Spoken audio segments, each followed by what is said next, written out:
One reason many parents state that they want to go abroad, go live somewhere else, is to help their child learn a foreign language. After all, being bilingual or multilingual can be an incredible life hack, right? It can open up a new world to you, both in terms of economic potential, but just in terms of being able to think differently, to be literally smarter. Today, I'm going to share with you how to teach your child a second language, and also how going abroad might or might not facilitate that process.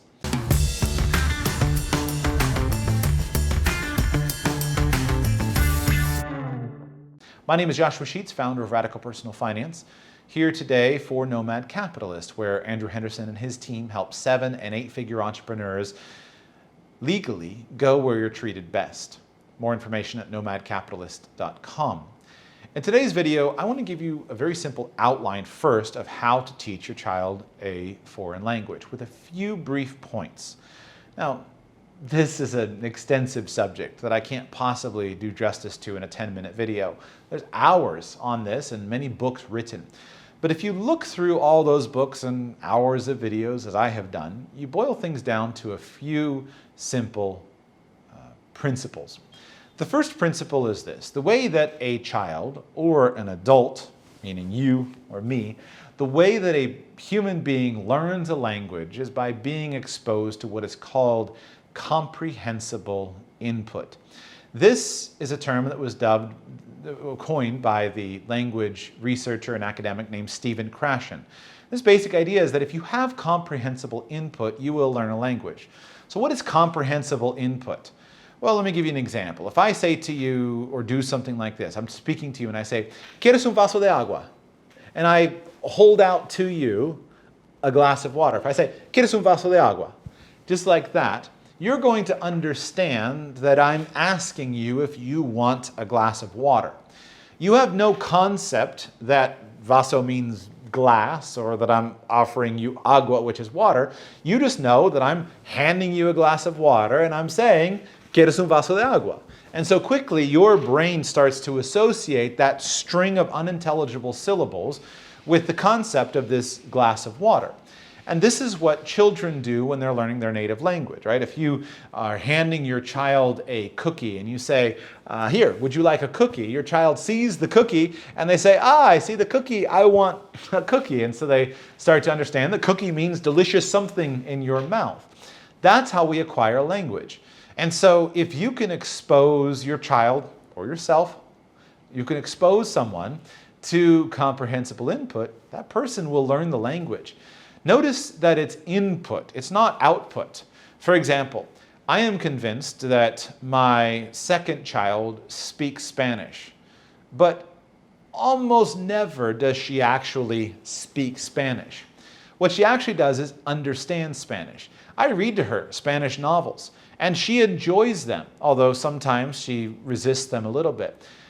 I think she understands the vast majority of what's happening, and when I test her, I see that there's comprehension.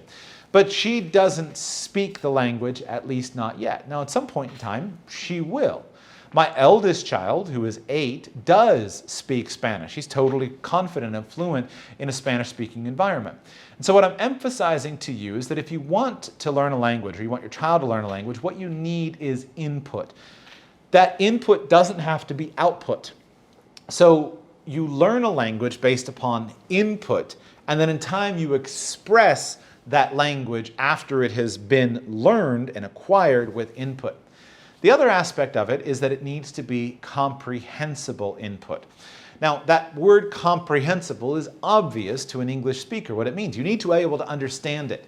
You need to be able to get the vast majority of it.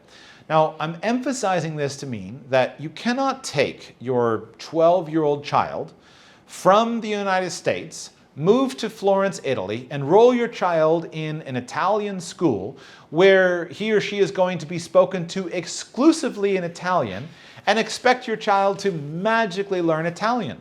Doesn't happen. Nobody learns a language that way, any more than if I picked you up and I stuck you into a university classroom in Beijing, China, you wouldn't just automatically pick up Chinese. You need to start with something that is comprehensible.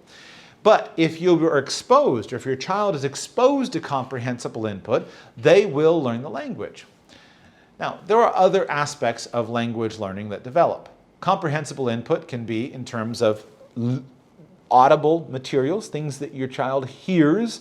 That hearing can be somebody speaking to them, a friend speaking to them, an employee, perhaps a household employee, somebody that you hire who speaks a local language.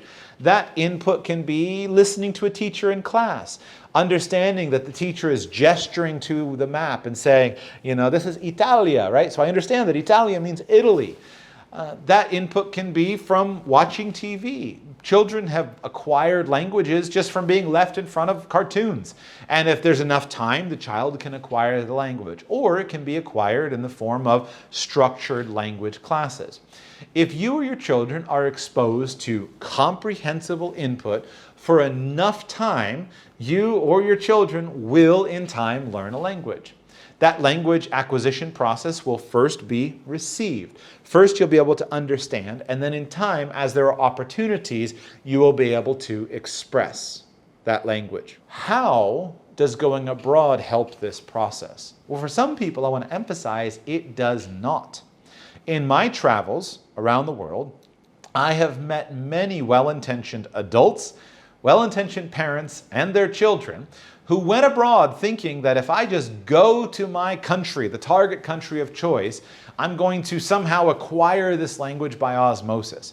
I have literally met students living in a foreign language context who have lived there their entire life, not participating in the local government or private schools, is a big caveat, being homeschooled. And those people have not acquired the language that is spoken in their target country. Why? Well, because their parents were abroad, but they were living in the expat bubble. There's nothing wrong with the expat bubble. In fact, the expat bubble is quite comfortable for many of us when we're abroad. But if your child lives in the expat bubble, your child's not going to learn the language. And so you could be there for 10 years and maybe there'd be a basics of please and thank you and how much is the bus fare, but don't expect your children to just magically learn the language just because you're living abroad. I found this when we first moved abroad and started spending time in foreign language countries.